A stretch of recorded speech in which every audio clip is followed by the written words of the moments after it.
Bonsoir à tous, il est 20 h. Nous allons donc ouvrir la séance. Madame Loury, faites l'appel, s'il vous plaît. Monsieur Vérona Claude. Présent. Madame Bise Sandrine. Monsieur Déré Philippe. Madame Baudou Violette. Monsieur Buis Alain. Madame Manceau Martine. Monsieur Klossmann Francis. Madame D Marie-Paul. Monsieur Pignard Frédéric. Monsieur Fourquignon Jean-Louis. Madame Mette Muriel. Monsieur Combe Éric. Madame Dacier Béatrice. Madame Loiret Laurence. Monsieur Antoine Olivier. Madame Cabrina Nathalie. Monsieur Garcia David. Monsieur Sadji Papa. Madame Descamps Amandine. Madame Siassen Kim. D'accord. Monsieur Siphon Kevin. Madame Nguyen Olivia. Monsieur Borne-Yves absente, pouvoir Florian Dubreuil. Madame Ansin Élodie. Ok, je dirai bien la prochaine fois. Merci, excusez-moi.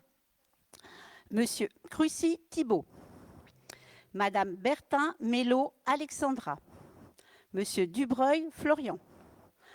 Monsieur Vernet Maxence. Madame Philibin Kaiser Alicia.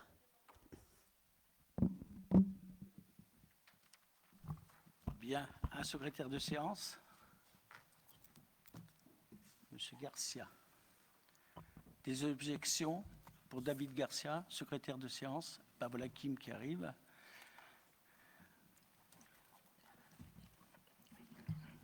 Au retard de 2 minutes. Oui. Très bien. Nous allons procéder à l'élection des membres de la commission de finances. Donc, conformément à l'article 21-21-22, le conseil municipal peut former des commissions chargées d'étudier les questions soumises au conseil. Je souligne que la mise en place de ces commissions est le reflet de la démocratie locale.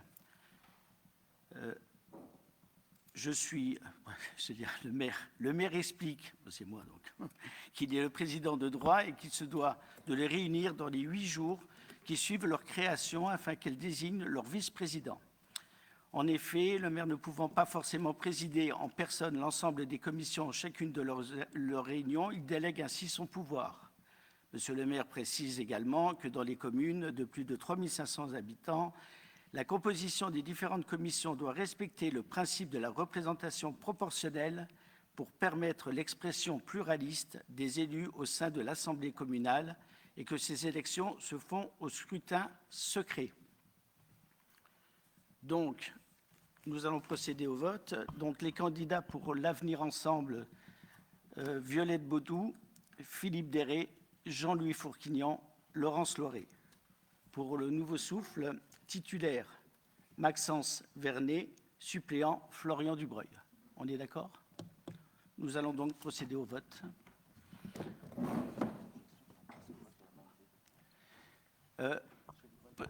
Monsieur, pour les élections, bon, c'est bulletin secret. Est-ce que vous voulez qu'on fasse circuler l'urne?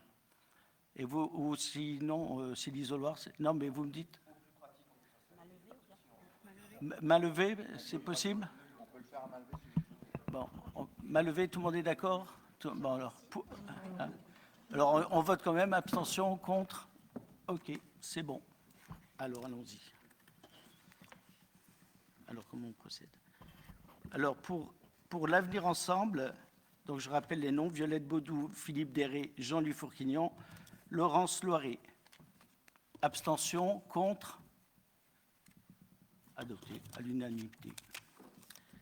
Pour le Nouveau Souffle, titulaire, Maxence Vernet, suppléant, Florian Dubreuil. Abstention, contre? Bon, vous êtes élus, brillamment. Félicitations à tous et à toutes. À toutes et à tous. Donc, ça.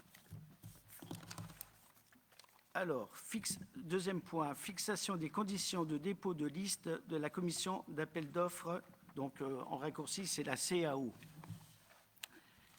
Vu le Code général des collectivités territoriales et notamment des dispositions relatives à la composition et à l'élection de la commission d'appel d'offres, considérant l'intérêt que la commission d'appel d'offres soit composée des mêmes membres élus au sein de l'Assemblée délibérante à la représentation proportionnelle au plus fort reste, considérant qu'il y a lieu de fixer les conditions de dépôt des listes des candidats au poste de titulaire et de suppléant.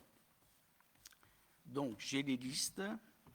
En titulaire, pour l'Avenir Ensemble, Philippe Derré, Sandrine Bise, Violette Baudou, Kimsi Hassen. Suppléant, Éric Combe, David Garcia, Nathalie Cabrina, Olivia Nguyen. Pour le Nouveau Souffle, en titulaire, Thibaut Crucy. En suppléant, Alicia Philibin-Kaiser. On est d'accord? Donc, pour l'Avenir Ensemble, abstention, contre, unanimité. Donc, pour le Nouveau Souffle, abstention, contre. Félicitations à tous les candidats. Bravo. Point 17. Élection des membres de la commission d'appel d'offres. La commission de sur la même liste sans panachage ni vote préférentiel. Les listes peuvent comporter moins de noms qu'il n'y a de sièges de titulaires et de suppléants à pourvoir. En cas d'égalité de reste, le mandat revient à la liste qui a obtenu le plus grand nombre de suffrages. En cas d'égalité de suffrages, le mandat revient au plus âgé des candidats. Des objections, quelque chose? Monsieur le maire expose que, conformément à l'article 9 du décret numéro 95-562 du 6 mai 1995, il sera procédé au renouvellement de 4 administrateurs élus. Conformément à l'article 8 du même décret, l'élection aura lieu au scrutin de liste à la représentation proportionnelle au plus fort reste, sans panachage ni vote préférentiel. En outre, le scrutin sera secret. Donc, pour le CCAS, nous avons pour l'Avenir Ensemble Marie-Paul D, Amandine Descamps et Béatrice Dassy.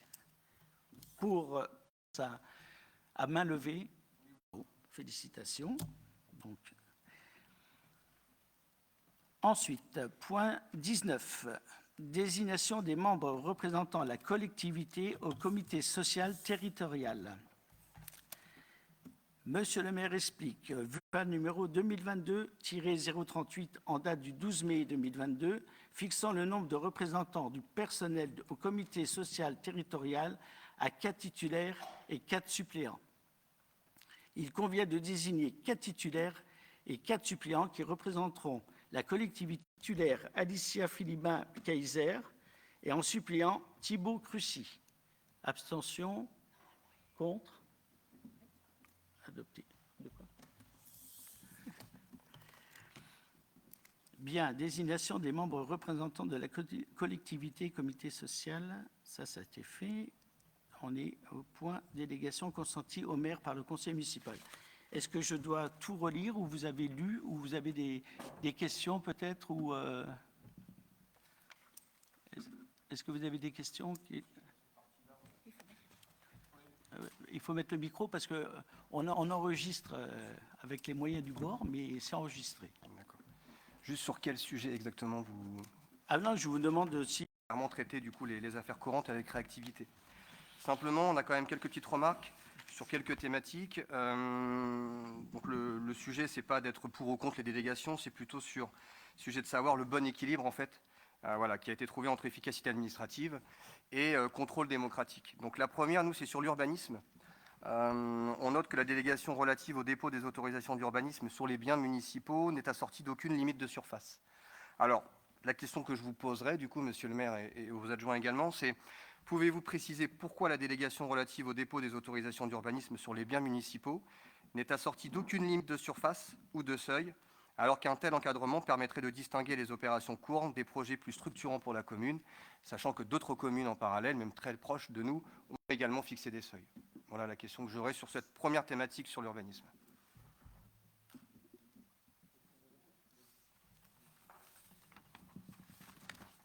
Alors tout d'abord, on est sur des biens communaux. Oui.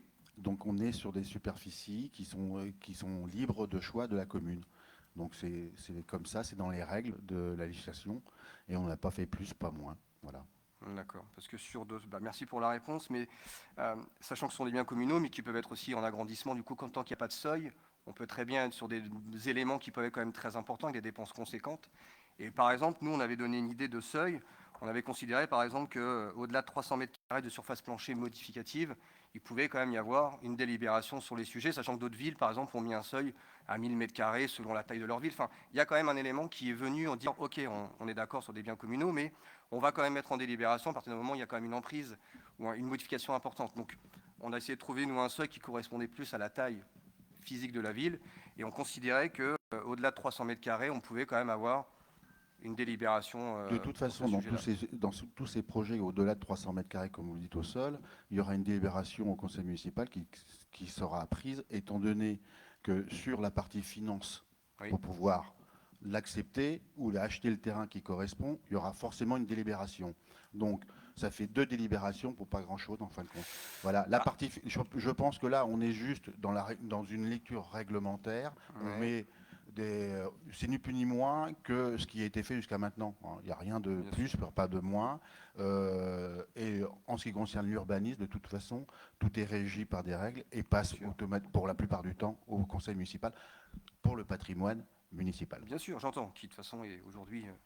OK, parce que j'ai intégré aussi également toutes les modifications dans ce projet, donc pas forcément un nouvel achat de terrain, ça prend aussi les bureaux existants. Par exemple, je sais que dans votre programme, il y avait la modification de Marc Brinon avec une extension potentielle.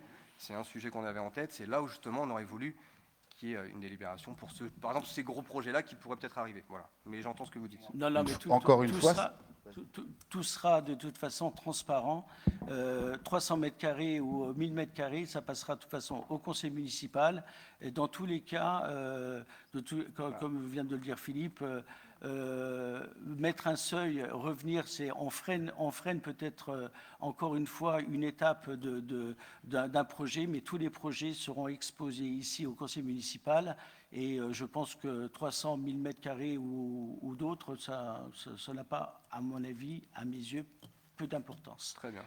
J'entends vos arguments, mais voilà notre oui, mais c'est votre position. Ouais. Okay. Autre question, du coup, vous y avez quand même plus ou moins répondu, c'était sur l'information du conseil municipal.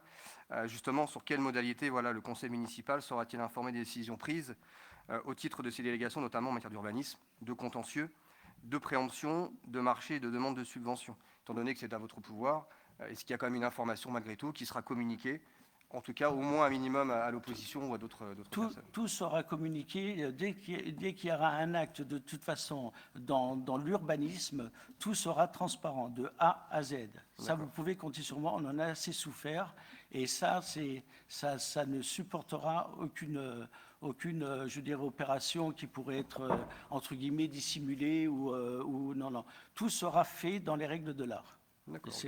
Ça, c'est notre engagement. Ok, très bien. Du coup, sur cette partie-là, pas de sujet là-dessus. Une dernière élément sur cette partie de délégation, c'était sur la prévention des conflits d'intérêts. On voulait savoir, notamment sur vos délégations, à pouvoir prendre en responsabilité une attaque consciencieuse, etc., au nom de la ville. En fait, c'est de savoir quelle procédure, du coup, écrite de déport ou de substitution sera appliquée dans l'hypothèse où un dossier communal, notamment en matière d'urbanisme, de foncier ou de contentieux, concernant personnellement, éventuellement, un maire ou un membre de l'exécutif, serait traité. Je ne vous cache pas que je fais éventuellement remarque, vous en avez parlé en réunion publique, votre terrain aujourd'hui, vous avez cité des sujets. Je crois savoir que vous avez dit en réunion publique que vous aviez un contentieux avec la ville. C'est un exemple que je donne. Quels éléments vous allez prendre en marche pour pouvoir justement déléguer éventuellement un recours qui concernerait vous ou un autre membre de... Bon, je ne vais pas aborder mon cas mais personnel. Je vous remercie de dire qu'il y a un contentieux. J'ai un avocat qui, effectivement, avant que je sois maire, puisqu'on m'a je dirais, spolier mon terrain. On a fait une préemption. Je ne sais pas ce qui s'est passé exactement. une petite vengeance du maire déchu, mais bon, peu importe. Ceci étant, aujourd'hui, je ne vais pas profiter de ma position, et si demain je devais rétablir une situation, ce sera à travers, de toute façon, un acte juridique que j'ai. J'ai un avocat qui a attaqué effectivement la mairie avant, parce que quand on travaille toute sa vie pour avoir un bien et que pour des raisons obscures qu'on vous le saisit pour un intérêt général, je ne sais pas, pour faire un parking, pour faire... bon, après...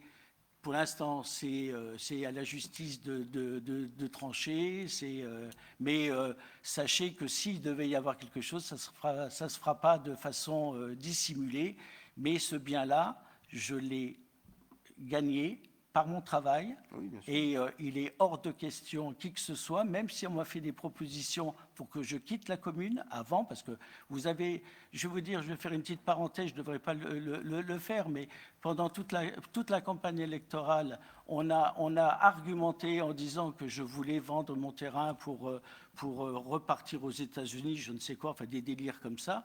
Vous avez, je pense que quand on s'engage dans la vie municipale comme je l'ai fait depuis X temps, c'est pas pour avoir ce genre d'opération, parce que bon, j'ai pas besoin de ça. Voilà. Je pense que vous pouvez vous contenter de cette réponse. J'irai pas plus loin parce que ça sert à rien, et puis c'est pas le sujet de. Ah, c'était pas en plus l'objectif de vous faire parler sur votre projet personnel, c'était vraiment de dire, c'était un exemple. C'est pas l'objectif. C'était de dire bon. quel était C'est quel était vrai. le déport et la substitution envisagée de manière concrète, si jamais vous ou même un autre, ça peut arriver avec n'importe qui des adjoints, Oui, quelle non, solution non, sera mais envisagée. j'ai mes camarades. Vas-y.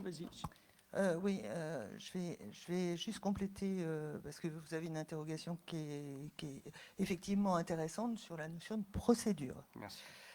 Il n'y en a pas. Donc, je vais être claire. Aujourd'hui, des procédures, il n'y en a pas, et ça fait partie du travail que nous aurons à conduire en 2026, D'accord. et à différents niveaux. Mais celui-ci aussi. Voilà. Ok. Mais en tout cas, ouais. Donc à l'ordre du jour, il n'y a pas de. Ce sera bien. Ça marche. Voilà. Ok.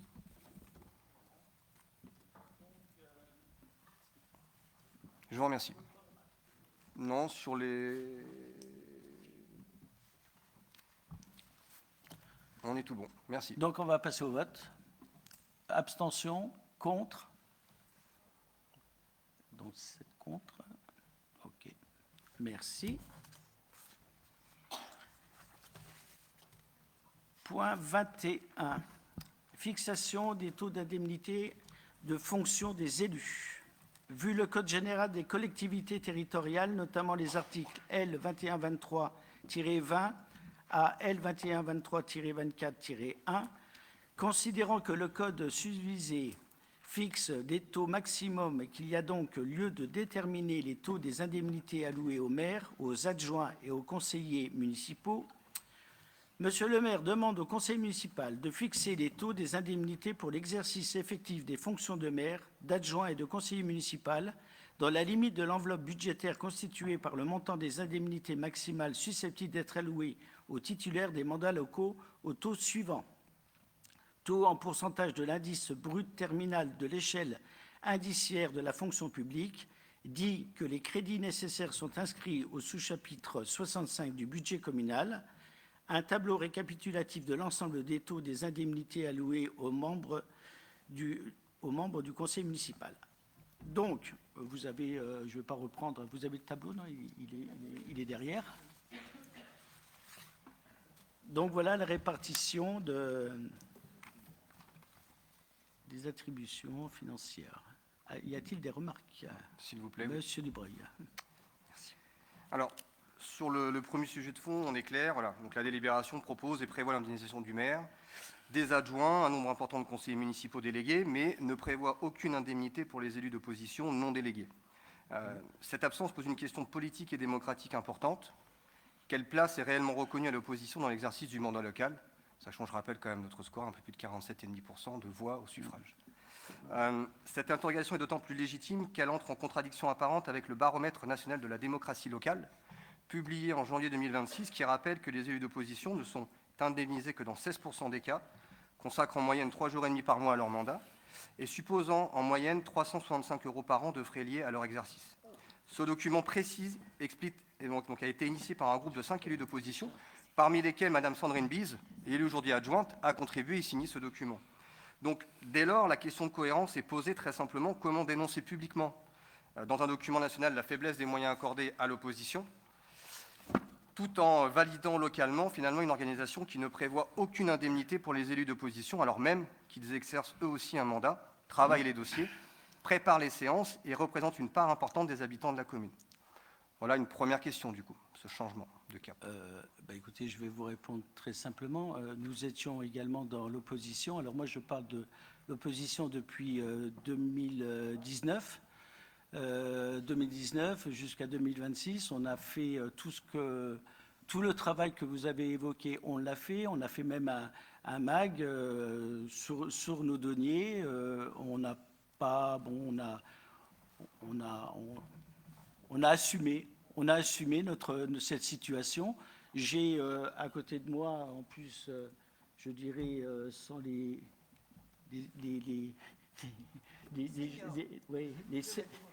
ça fait 20 ans plus de 20 ans qu'ils sont dans l'opposition et je ne crois pas qu'ils aient eu, malgré le travail qu'ils ont fourni pendant toutes ces oppositions, le moindre franc à l'époque et euro aujourd'hui. Euro, c'était comme euro. Ah, vous n'êtes pas si vieux que ça alors. Donc voilà, aujourd'hui, la position, c'est que nous avons la responsabilité de la commune et la somme allouée aujourd'hui prévue est destinée à la majorité. Voilà, monsieur Lebreuil. Ok, la réponse est la vôtre, mais c'est vrai que voilà, le constat quand même est fort entre un travail de longue haleine de Mme Bise, qui disait tout le contraire, et qu'aujourd'hui, voilà, je suis surpris effectivement de dénoncer publiquement dans un document écrit qu'on mettra à disposition des habitants, évidemment, d'avoir cette position maintenant qu'on est dans la majorité, de dire maintenant que j'y suis, peut-être, ce n'est plus très important selon ce que vous dites. Et puis le passé, c'est le passé. Je m'attendais à l'avenir différent. Vous savez, l'avenir. Je m'attendais à un avenir différent du coup par rapport à ça. Mais ok, j'entends que maintenant que vous êtes à la majorité. C'est ok, très bien. Mais, voilà. Monsieur Dubreuil, on continue. Attendez. Je me permets de compléter la réponse. Oui. Moi, en tant qu'ancienne, j'allais dire vieille, mais quand même, donc ancienne élue de l'opposition, effectivement, on n'a jamais rien touché, mais ce n'est pas le sujet. Le sujet, c'est la charge de travail. Oui. Et pour faire les deux, enfin, être dans la majorité aujourd'hui, avoir rejoint la gouvernance de la commune et avoir été dans l'opposition, objectivement, on ne parle pas de la même chose. Donc oui, il y a du travail quand on est dans l'opposition. En plus, généralement, on a du mal à avoir les informations et on se fera un honneur de vous donner les informations qui vous seront nécessaires à prendre position. Simplement, quand on est effectivement élu dans la majorité, on a en charge des dossiers à conduire et la charge de travail n'a strictement rien à voir. Après, c'est une réflexion à mener. Je crois qu'on peut partager ce constat, mais c'est une réflexion à mener. D'accord, donc j'entends. J'entends effectivement que vous considérez qu'un élu majoritaire, quelle que soit sa délégation, même conseiller municipal, aura plus de travail qu'un élu d'opposition. C'est une position que nous ne partageons évidemment pas, que vous d'ailleurs, vous n'avez pas forcément partagée à l'époque. Mais c'est vrai que, alors, il faudrait dans ces cas-là nous expliquer, pour chaque conseiller municipal délégué, si c'est possible, du coup, d'avoir la nature exacte, son périmètre concret, son articulation avec les compétences exercées, finalement les objectifs posés. Dans ces cas-là, moi, je veux bien entendre des choses, mais j'aime les chiffres. Et dans ces cas-là, montrez-nous concrètement qu'un élu, quelle que soit sa délégation dans les 22 que vous avez mis, aura concrètement une charge de travail et des objectifs plus importants que 7 élus d'opposition. Mais monsieur Dubreuil, mais avec plaisir dans ces cas-là. Monsieur Dubreuil, c'est leur engagement. Quand ils sont venus avec nous, on ne leur donne pas... Vous savez, monsieur Dubreuil, vous êtes aujourd'hui dans l'opposition. Oui. À un moment donné, vous venez pas pour avoir des indemnités, je suppose. Non, comme vos rassurez-moi. Non, comme vos élus de la majorité, du coup. Comme les élus de la majorité. Faites également cette remarque. Nous, ça fait un petit moment qu'on est quand même investi dans la commune, depuis 89, vous l'avez déjà facilement rappelé pendant votre campagne, tout à fait. Mais jamais on a travaillé pour avoir des indemnités. Le travail fourni quand on est dans la majorité, c'est un travail énorme. J'ai autour de cette table des conseillers délégués qui se sont engagés à remplir des missions, à travailler constamment. Ils sont depuis, parce que ça fait à peine 5-6 jours, peut-être, rappelez-moi, 6 jours qu'on est élu. Hein, c'est pas, en tout cas pour ce mandat. Sincèrement, je suis surpris par votre réaction à vouloir avoir des indemnités. Moi je veux aussi, dire, parce que là, vous sous-entendez qu'ils auront plus de travail que nous, opposition. mais évidemment, monsieur, mais évidemment, D'accord. évidemment, on est au Très bien. cœur des sujets. Vous allez faire quoi? Vous allez peut-être écoute, nous dire de dites-moi. temps en temps que vous avez bien travaillé. De temps en temps, et comme vous avez l'habitude, vous allez nous critiquer. Mais c'est le jeu de l'opposition au truc. Mais sincèrement, C'est arrogant si- quand même de dire ça. C'est très présomptueux et très arrogant. Bah, Je sais pas si les... oui, bon, alors là, vous êtes Là, fragile. oui, venant hein. d'un maire, c'est... Vous êtes fragile, alors. Mais je trouve une symétrie aux anciens conseils municipaux quand vous aviez notre place, effectivement. Donc vous dénoncez ce Mais manque de on considération. dénonce rien. mais, Être dans l'opposition, c'est pas simple. Non, c'est Mais sûr. avec nous, vous allez avoir l'opportunité Ah. d'avoir de vrais débats démocratiques, ce qui n'a pas été forcément le cas quand nous étions dans l'opposition. Bah là, je considère vous que c'est demande pas de le totalement retenir facilement. D'accord. Mais il n'y a aucun mépris. Mais simplement, Mhm. sachez qu'aujourd'hui, nous sommes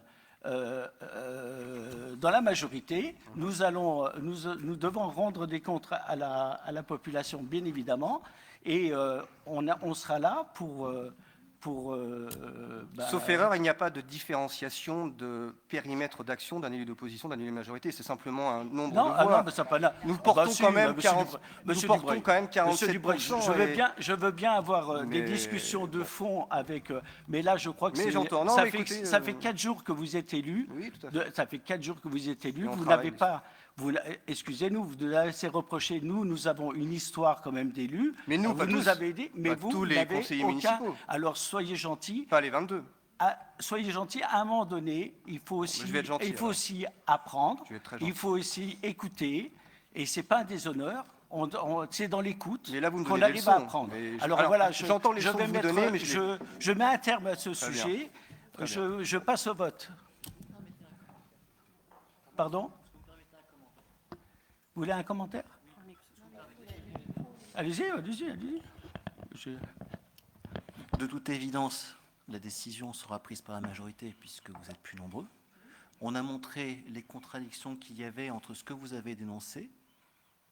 Aujourd'hui, Mais on fait monsieur, rapport. on n'a jamais écoutez, monsieur, on n'a Est-ce que jamais je peux finir ma demandé phrase aucune indemnité que je sache.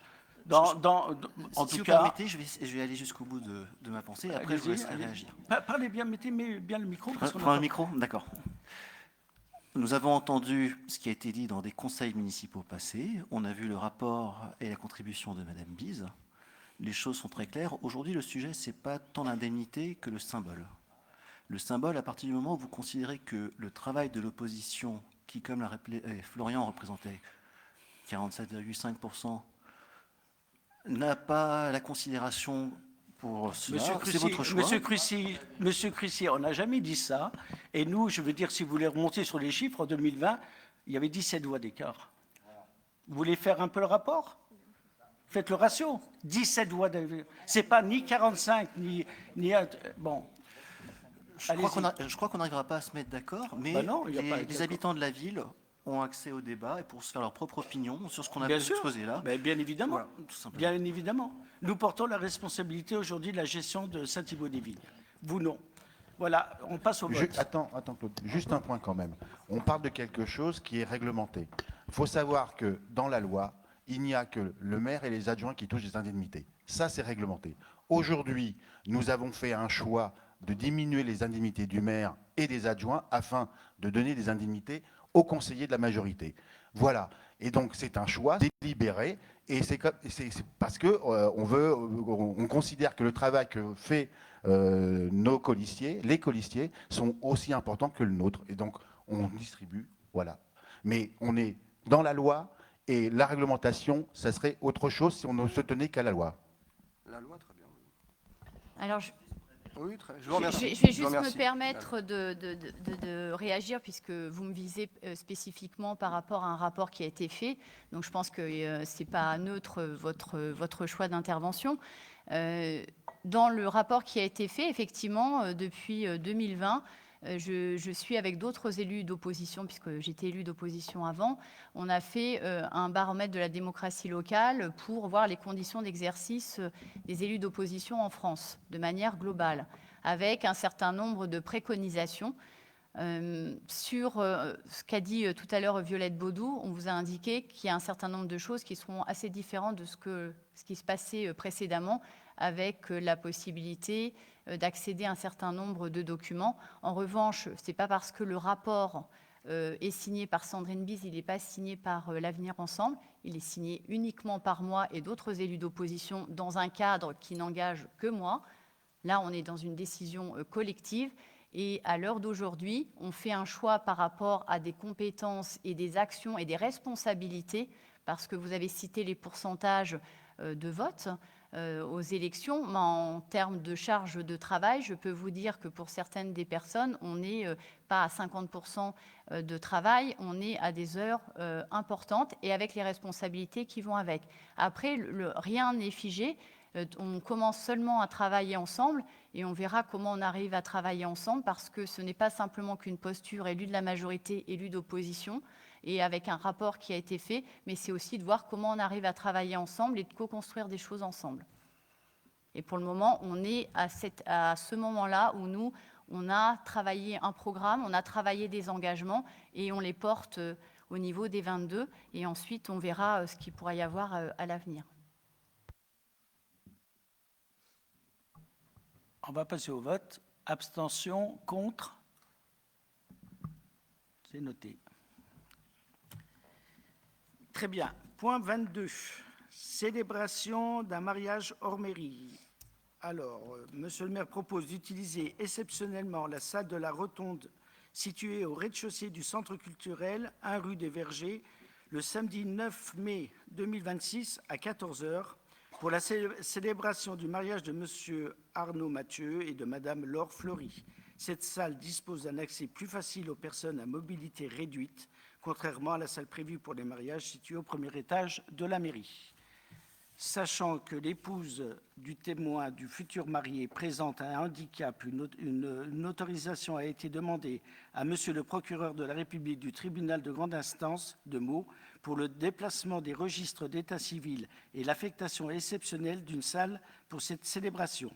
Monsieur le procureur de la République du tribunal de grande instance de Meaux a donné son accord à titre exceptionnel le 9 février 2026.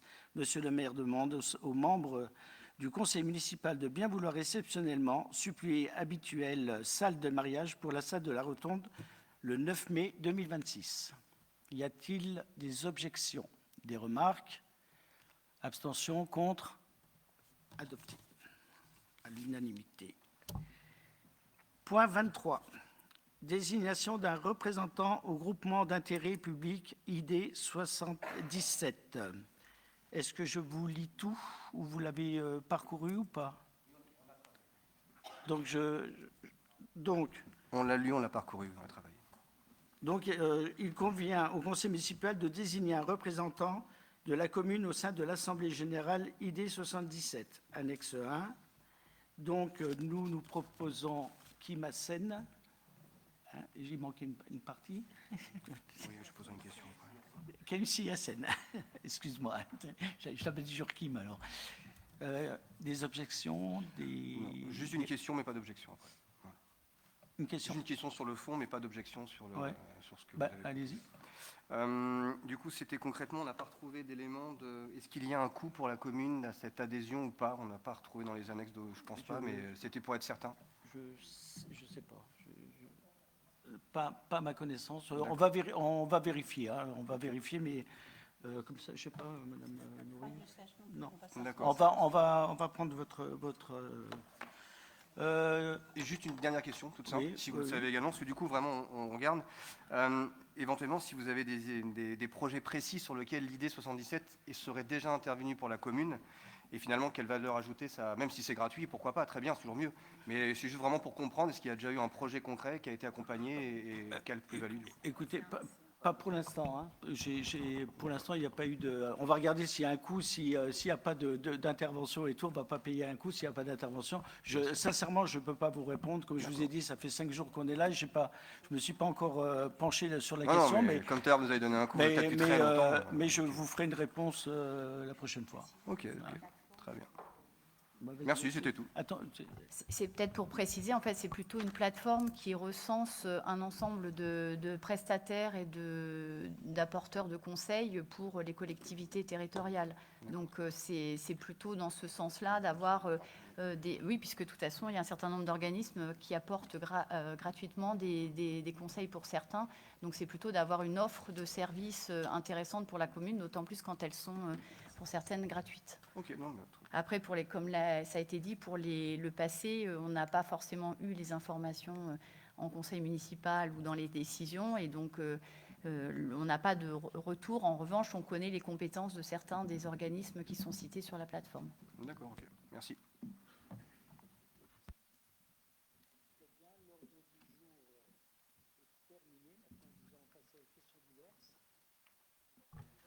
Pardon? Oh, pardon. Je vais trop vite. Abstention? Ouais. Contre? Il n'y en a pas. OK. Je vous prie de m'excuser, je vais trop vite.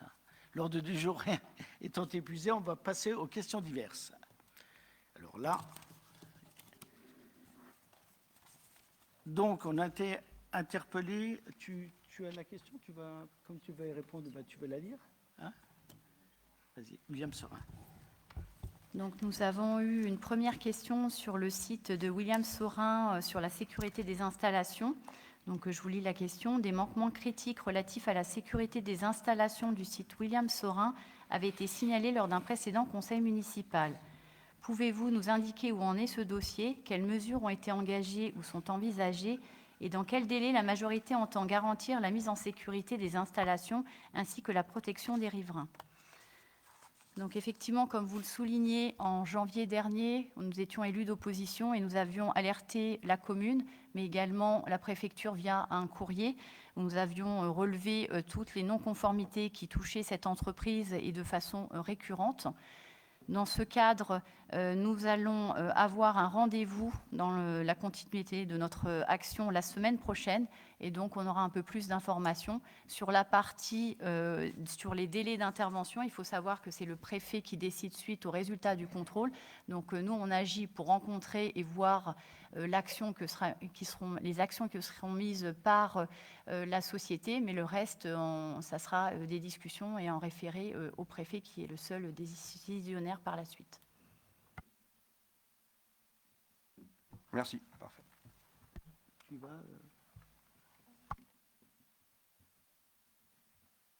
Petit problème technique. Votre seconde question porte sur les objectifs d'économie budgétaire annoncés par la majorité. Je lis votre question. Le programme de la majorité évoquait un objectif de 200 000 € d'économie annuelle. À quel moment le conseil municipal pourra-t-il disposer d'une vision détaillée du budget ainsi que des mesures concrètes permettant d'atteindre cet objectif? Alors, premièrement, vous aurez une commission des finances le 10 avril, donc ça nous permettra d'échanger sur le sujet, sachant que le vote du budget se tiendra le 30 avril. Donc, je vous réserve la teneur du budget pour ce moment-là. Néanmoins, évidemment, on ne l'a pas écrit par hasard, et j'espère même qu'on fera mieux, mais c'est un engagement qu'on tiendra.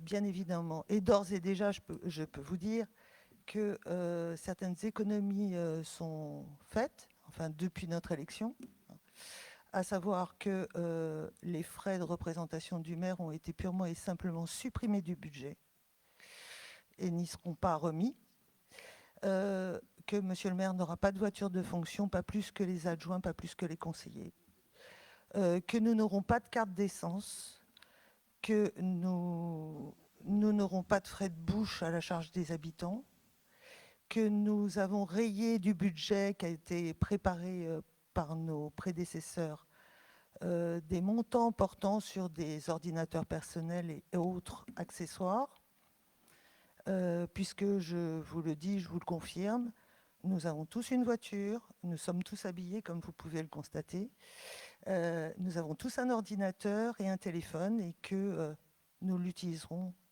simplement. Donc oui, nous avons commencé les économies et on en parlera en commission des finances et si vous le voulez bien, lors du vote du budget, il y en aura d'autres.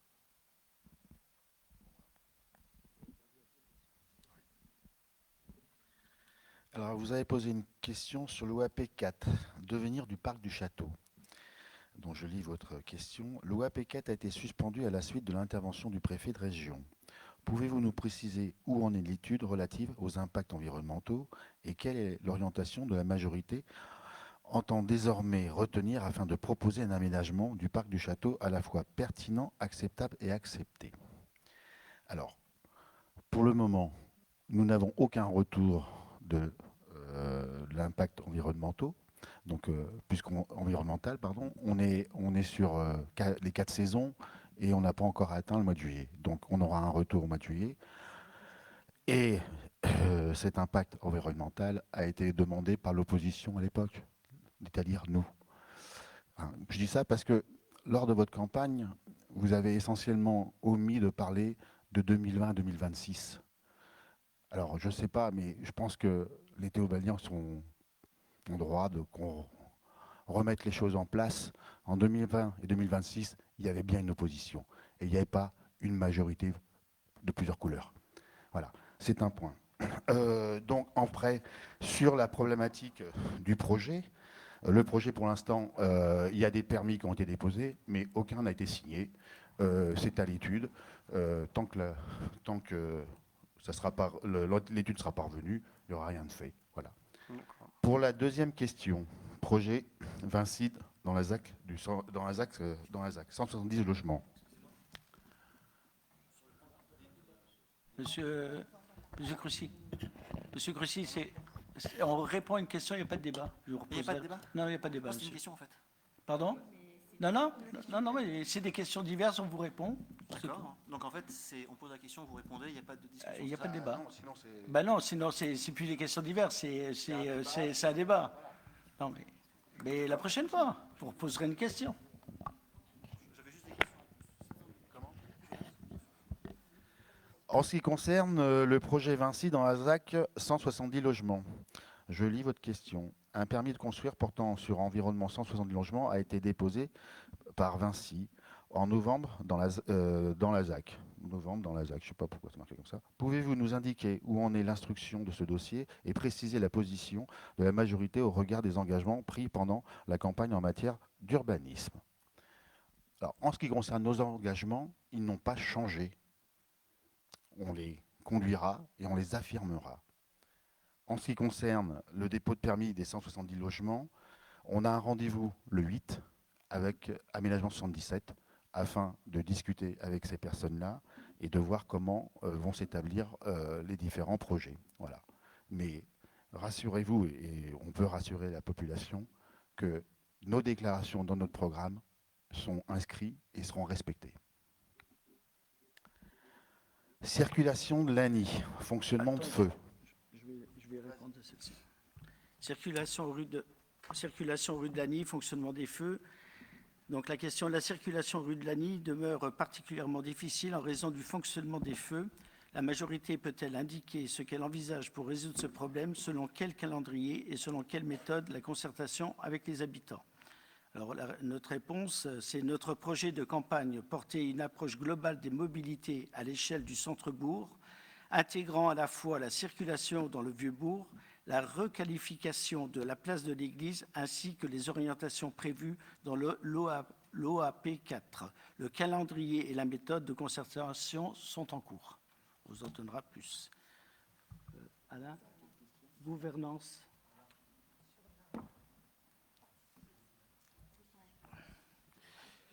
C'est un travail d'équipe. Hein. D'accord. Alors, c'est qu'il y a une question. C'est là.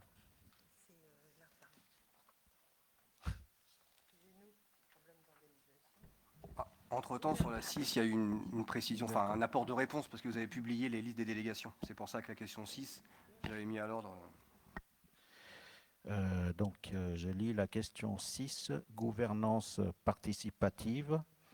Le courrier diffusé par M. Buis au moment de la fusion des deux listes indiquait que des accords avaient été conclus sur l'harmonisation des programmes, notamment sur la mise en place d'une démocratie participative fondée sur la transparence, la consultation, la concertation et la co-construction. Or, cette orientation ne semble pas apparaître à ce stade dans l'organisation présentée par la majorité, notamment au regard des délégations annoncées. La majorité peut-elle préciser de quelle manière cet engagement sera concrètement mis en œuvre au cours du mandat, avec quels outils, quelles instances et selon quel calendrier? Alors, merci pour la question, parce que j'aime bien parler de la démocratie participative. Donc, vous parlez de fusion. En fait, je voulais dire une chose, c'est que lors de nos discussions qui précèdent la fusion, pour vous dire que ce n'est pas une alliance de circonstances. C'était une vraie fusion. On a beaucoup discuté entre nous. Et donc, c'est une fusion de projets, c'est une fusion d'idées, et c'est une fusion de compétences. Donc, on en est très content. Et bien évidemment, la question de la mise en place d'une structure pour la démocratie participative a été évoquée et a été actée. Donc, il y a parmi les conseillers délégués, il y a 2 conseillers qui seront dédiés à ce travail. C'est ça? Donc, voilà. Donc, ils vont travailler dessus. Et puis, d'ici quelques mois, on pourra vous présenter l'avancement du projet. Mais je sais pas si je vous rassure que c'est parti. C'est dans notre programme. Voilà. Merci. C'est moi. Alors, publicité et accessibilité des conseils municipaux. La majorité, je lis votre question, la majorité envisage-t-elle la retransmission vidéo des conseils municipaux en direct ou en différé, par exemple sur un support accessible au public, tel qu'une chaîne YouTube de la commune, afin de permettre aux habitants de suivre plus facilement débats et décisions qui concernent la commune? Si oui, selon quelle modalité et dans quel calendrier?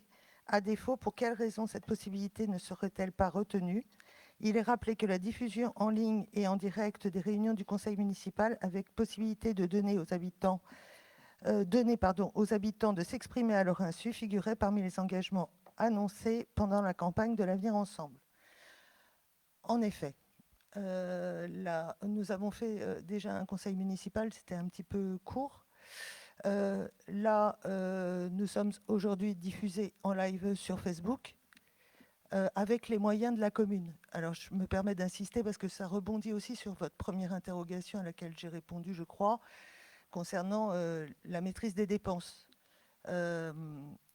Aujourd'hui, nous ne passons pas par un prestataire pour diffuser le conseil municipal parce que le coût est très élevé. Donc, on a l'équipe du centre culturel qui a réuni tous ses efforts pour pouvoir nous donner la chance aux habitants de suivre ce conseil. C'était pas simple, je pense qu'il manque un peu de matériel, mais c'était un peu court pour faire quelque chose de plus élaboré. Je dirais qu'on pourra ouvrir la discussion, voir techniquement si on peut améliorer les choses. On va voir le résultat de ce soir. Et si on peut améliorer les choses pour un coût minimum, ce sera parfait. Voilà. Alors, sur la question moyens liés à l'exercice du mandat du maire, alors je lis la question, mais la réponse a déjà été apportée. Pouvez-vous préciser les choix de la majorité s'agissant des indemnités du maire, des éventuels frais de représentation, ainsi que des moyens matériels susceptibles d'être mis à disposition dans le cadre de l'exercice de cette fonction, notamment un véhicule de service ou de fonction le cas échéant? Donc je ne reviendrai pas sur ce qu'on a dit. Donc j'ai rien. Fou ça. Alors, point numéro 9, composition de l'exécutif municipal et répartition des délégations.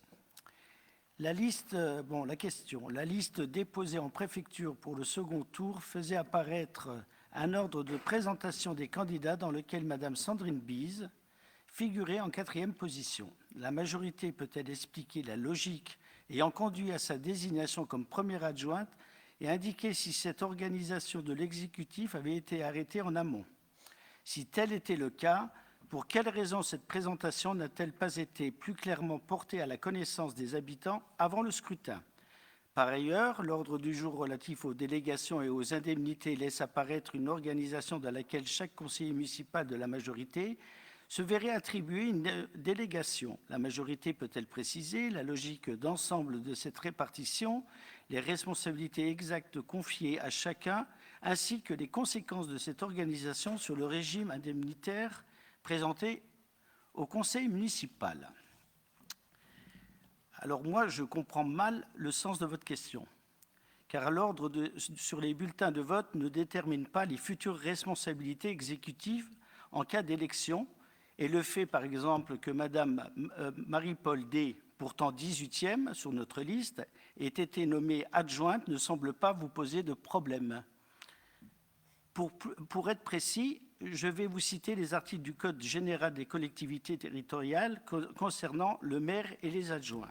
L'article L. 2122-1 stipule « Il y a dans chaque commune un maire et un ou plusieurs adjoints élus parmi les membres du conseil municipal, sans autre précision. » L'article L. 2122-4 stipule « Le conseil municipal élit le maire et les adjoints parmi ses membres au scrutin secret. Nul ne peut être élu maire s'il n'est âgé de 18 ans révolu. » Il faut vraiment que j'achète des lunettes, moi, parce que je commence à...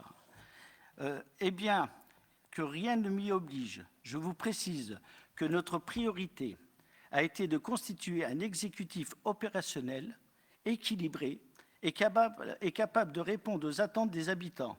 Quant au régime intermédiaire, vous avez eu votre réponse lors de la discussion du point 21, plus tôt dans notre séance. Donc, vous êtes vraiment préoccupé par les indemnités, hein, Monsieur Dubreuil. Vous savez, moi, c'est pas un projet familial. Hein, ce qu'on a fait là, Monsieur Dubreuil, on a le droit de le faire. C'est la démocratie. C'est à nous d'en décider. Vas-y. 10e question. L'éclairage public rue de Lagny et de Harveng. Nous avons constaté que l'éclairage public de la rue de Lagny est resté inactif pendant plusieurs semaines, notamment durant la période entourant le second tour des élections municipales. Pouvez-vous nous préciser les causes de cette défaillance, les mesures mises en œuvre pour y remédier, ainsi que les dispositions prévues pour éviter que telle situation ne se reproduise? Alors, la réponse... Donc la réponse, étant donné qu'on n'était pas élu de la majorité à l'époque, mais on a quand même interrogé les services, parce qu'il y a des services qui travaillent et qui donnent des comptes rendus assez exhaustifs sur ce qui se passe dans la commune. Donc on a eu un problème, au démarrage, ils ont cru que c'était un problème dû à la commune. Donc ça a été, on est Eiffage, l'entreprise Eiffage qui est dédiée, il y a un contrat avec Eiffage sur les interventions électriques sur la commune, et s'est déplacé, et ils ont constaté que c'était un problème de Enedis. Donc Enedis est venu à réparer, et aujourd'hui tout est rentré dans l'ordre. Voilà.